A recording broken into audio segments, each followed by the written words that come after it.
In this video, I'm going to show you my recipe for the Southern baked mac and cheese. I don't use a Roux and I don't use Velveeta, but I will show you how I made it. So what I'm doing now is freshly shredding some cheese. So I'm shredding 8 ounces of mild cheddar cheese, 8 ounces of Monterey Jack cheese, and I'm also shredding 8 ounces of Gouda cheese. And finally, I'm also going to shred 8 ounces of sharp cheddar cheese.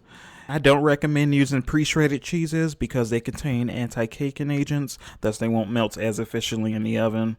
So here I have a 5-quart pot with about 8 cups of water, and I warm the pot on high heat until the water is boiling. And to the boiling water, I'm adding 1/2 tablespoon of iodized salt. And then once that salt is fully incorporated, I'm going to add my noodles to the pot. For this recipe, I'm using 4 cups of the large elbow macaroni noodles. I prefer using the large elbows because I like how the cheese sauce clumps inside the crevices of the noodles, similar to say a mini Twinkie or a mini cannoli. And you're just going to allow the noodles to cook on high heat for around 7 to 9 minutes or until they're al dente, and you're also going to want to stir them occasionally to prevent any clumping as they cook. You're only going to want to cook the noodles until they're firm to the bite. You don't want to overcook them because you'll end up making the noodles mushy. Also, they will continue to cook in the oven as well once we transfer them to the casserole dish. So once the noodles are done, you're just going to remove the pot from the burner. And I have my colander here. What I'm going to do is I'm going to pour the noodles into the colander to drain the water as well from the noodles. And once I get all of those noodles in there, I'm just going to give the colander a good shake to ensure we get all of that water out of there. And then you want to move quickly at this step because you want to work with the noodles while they're hot. So I have a large mixing bowl here, and I'm just going to dump those noodles into the mixing bowl. For my next ingredient, I'm adding 1/2 cup of melted unsalted butter. I find it's easier to incorporate the butter when it's melted versus trying to cut the butter pieces into the mac and cheese.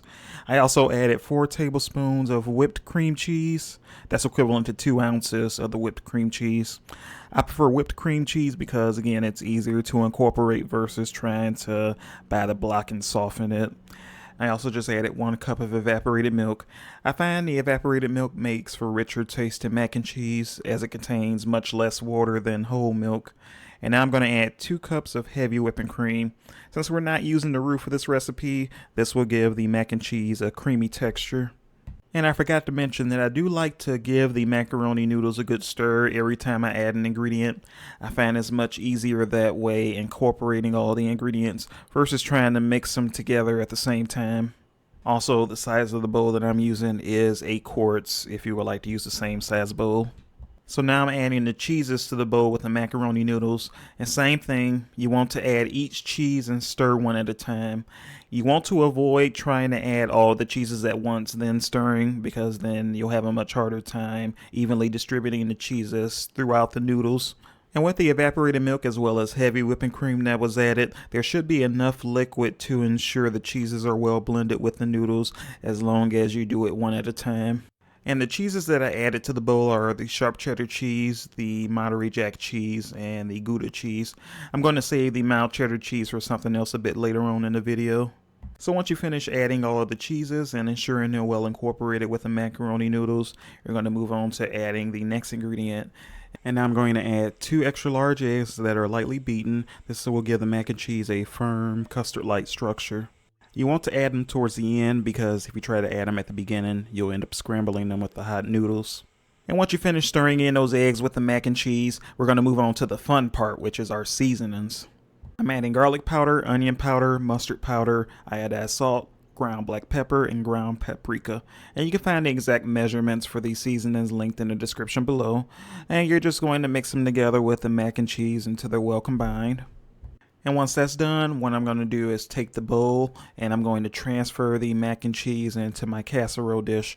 So I'm using a 9x13 Pyrex dish. You can also use a ceramic dish. And I'm just going to ease that mac and cheese into the dish that you see on the screen. And then once I get all of that mac and cheese in there, what I'm going to do next is set that bowl aside and spread around that mac and cheese until it forms one even layer. And after that, what I'm going to do is bring over the bowl with the mild cheddar cheese and sprinkle it over the mac and cheese, as that will give it a nice crust on top. Now this next part is totally optional as it won't affect the taste of the mac and cheese, but I like to sprinkle a little paprika on top in order to make the crust look pretty. And finally, you're just going to bake the mac and cheese uncovered in a preheated oven at 350 degrees Fahrenheit for around 35 to 40 minutes.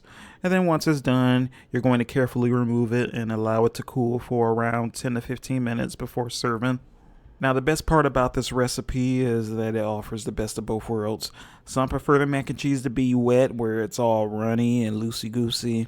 Others prefer that brick style mac and cheese where you cut into it and it comes out like a cake. I would say this recipe could be best described as a middle ground, as you still get that creaminess on the inside, but the mac and cheese doesn't completely fall apart once you pull it out of the casserole dish. And that is all there is to it, folks. For more of these recipes, please like, share, and subscribe. Okay, I love you. Bye-bye.